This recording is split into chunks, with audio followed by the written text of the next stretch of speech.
Let me summarize, because I think you've said a couple brilliant things. Let me kind of call back to some of the things that you said. Number one, the delineation between what is a project and what is not a project, and what relevance that have, and what the hell is a matrix organization, and what does that mean?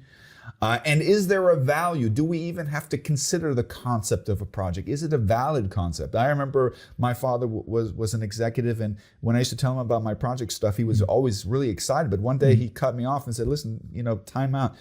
What's this BS you're talking about? You're pretending like project management is his own discipline, and it's not just management. I said, it is its own discipline. I had to explain it to him. Well, it was the first time I actually realized that executives, I think they use the word projects off the cuff, kind of shooting from the hip, but they don't really understand that it requires, I always say it requires a different set of rules.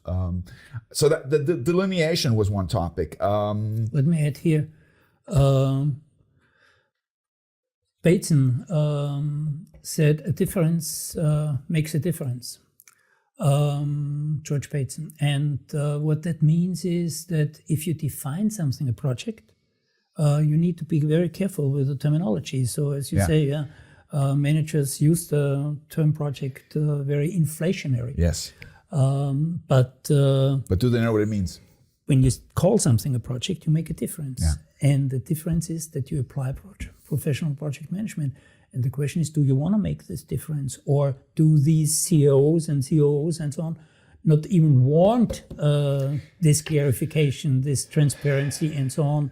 Now you're getting to the deeper psychological issues, I think. Because sometimes they don't want these benefits that you would get. We're going to get back to that, because that's a hot topic. So the next thing you mentioned in your dialogue was the concept of, if we give something a name, okay, do we have a difference? Yes, it makes a difference, and you can use Václavic. The semantics and pragmatics and of language is important.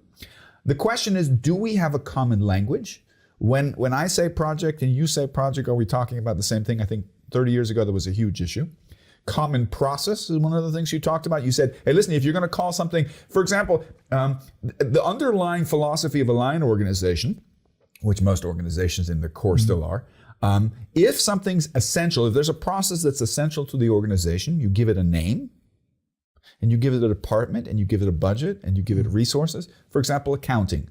Okay, some people say accounting is boring, but it's essential to the organization, so we have an accounting. If you're going to call something a project, do we have project management? Do we have dedicated resources? I think 30 years ago, that was a mind-boggling concept to a lot of people.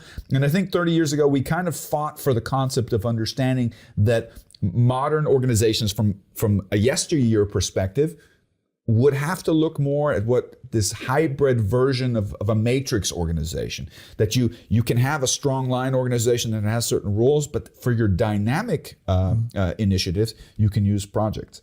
One of the things that you've always been hugely implemental in understanding that there's a gap here is capability building. Right? I think that's still an issue today. I think if you look into the internet certifications of project management, I think there's never been more certifications out there. Everybody's confused. Nobody knows what they're good for. Nobody knows where they come from. The training for the tests are often mind-numbing. And I often ask myself the question, is there actually an education taking place, or am I just memorizing things so I can pass the exam?